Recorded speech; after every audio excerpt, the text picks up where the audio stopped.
Assalamualaikum warahmatullahi wabarakatuh. Waalaikumsalam warahmatullahi Sahabat-sahabat Angsor yang berbahagia dimanapun Anda berada. Kembali lagi kita dalam program Semarak seputar masalah Ramadan kita, Gerakan Pemuda Angsor, pimpinan anak cabang Pakai Saji Kabupaten Jepara.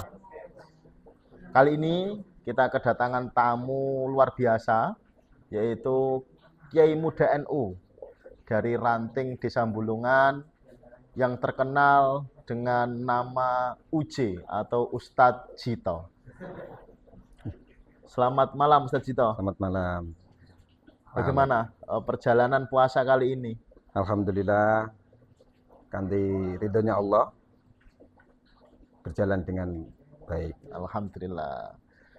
Begini Ustadz, ini Ya. ada titipan pesanan pertanyaan dari sebagian sahabat Angsor yang namanya anak muda, ya kan? Kadang dia itu menjalankan puasa, tapi untuk menahan nafsu itu kadang tidak kuat. Ya.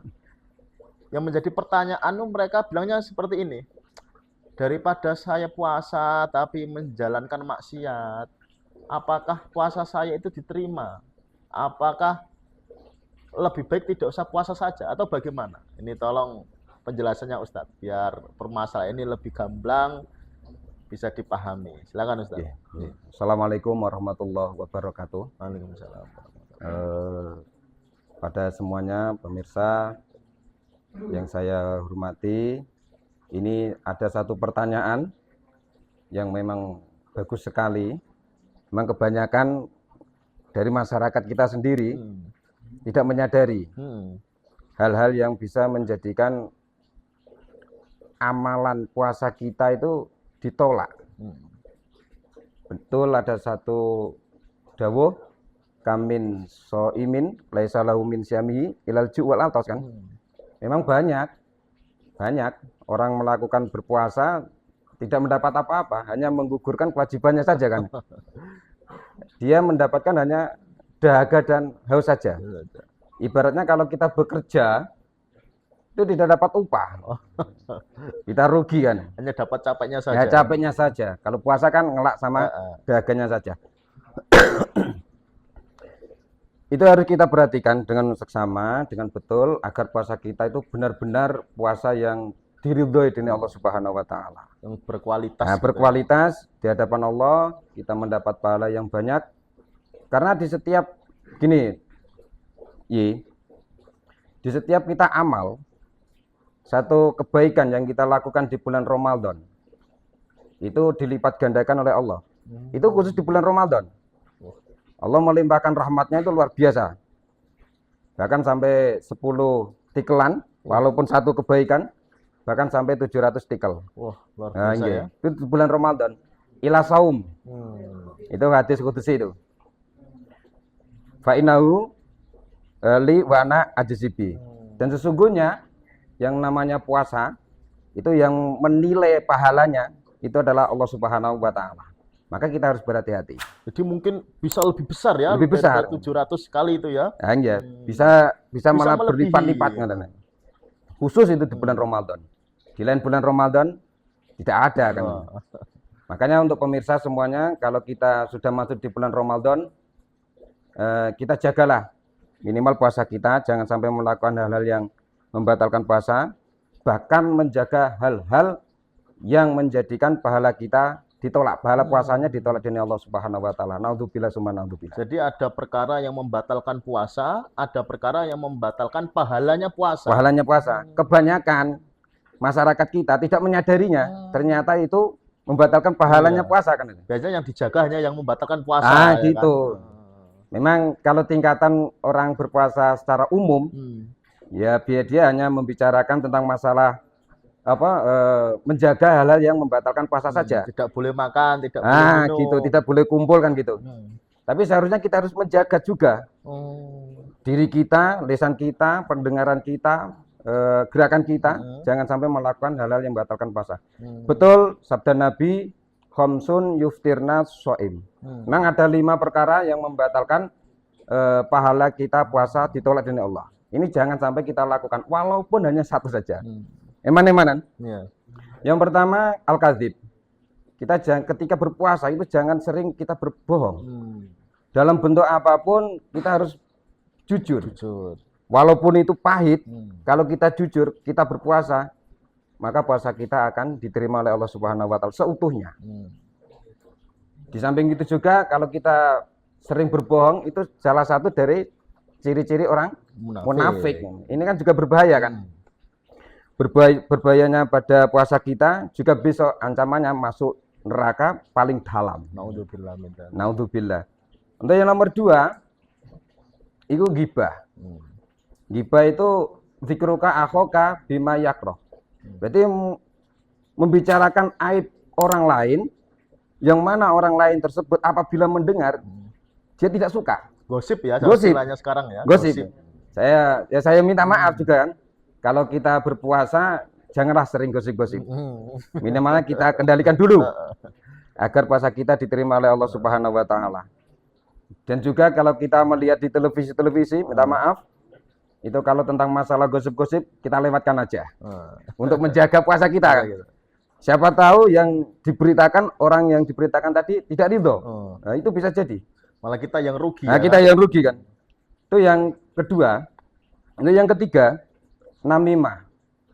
Jangan sekali-kali kita melakukan adu domba. Ada dua pihak orang ini raket, teman sejati. Ada orang ketiga masuk ke dalamnya di antara dua orang tersebut. Berusaha menjadikan dua orang ini pisah. Nah, ini bahayanya luar biasa. Memutus persaudaraan temannya juga bisa membahayakan pada puasanya. Itu ada adu domba, jangan sampai ada pada diri sifat kita sendiri. Lebih-lebih di bulan Ramadan. Lebih-lebih ketika sedang berpuasa. Nah, kita sedang berpuasa. Untuk yang keempat, itu memang yang keempat itu yaminu al-kadzibah. Sumpah sing goro. Kalau kita menjadi seorang saksi, kita utarakan, kita bicarakan apa yang kita lihat. Jangan ngada-ngada. Ketika kita disumpah sampai berbilang muni billahi, wallahi tallahi. Kalau kita berpuasa ternyata kita berbohong, hapus pahala kita. Itu yang membahayakan.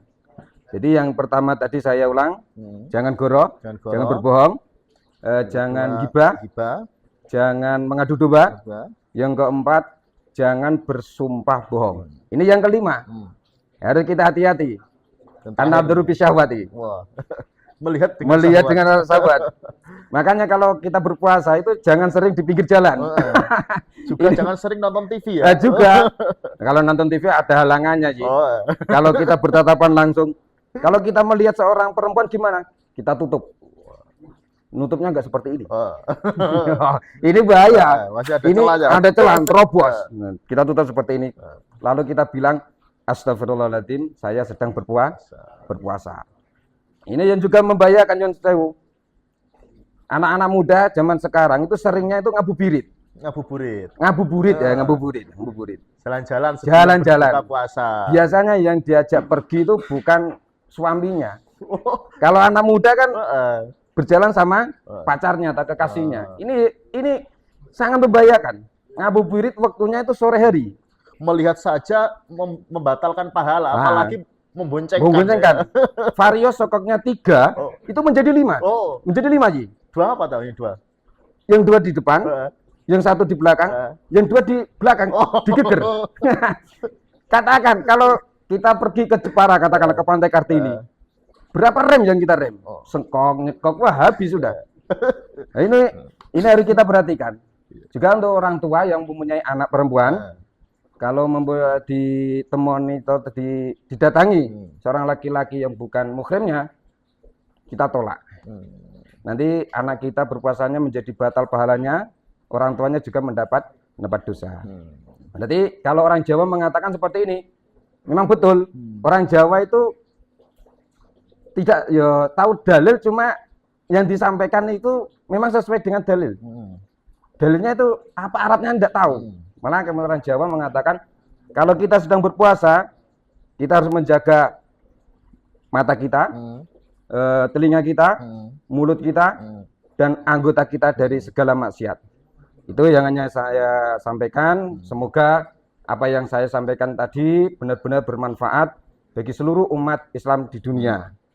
Dan semoga puasa kita benar-benar diterima oleh Allah Subhanahu wa taala. Ya, akhirul kalam, wabillahi taufik wal hidayah.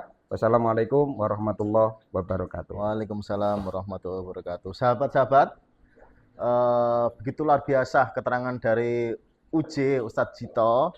Beliau memaparkan terkait hal-hal yang membatalkan pahala puasa secara detail dan lengkap.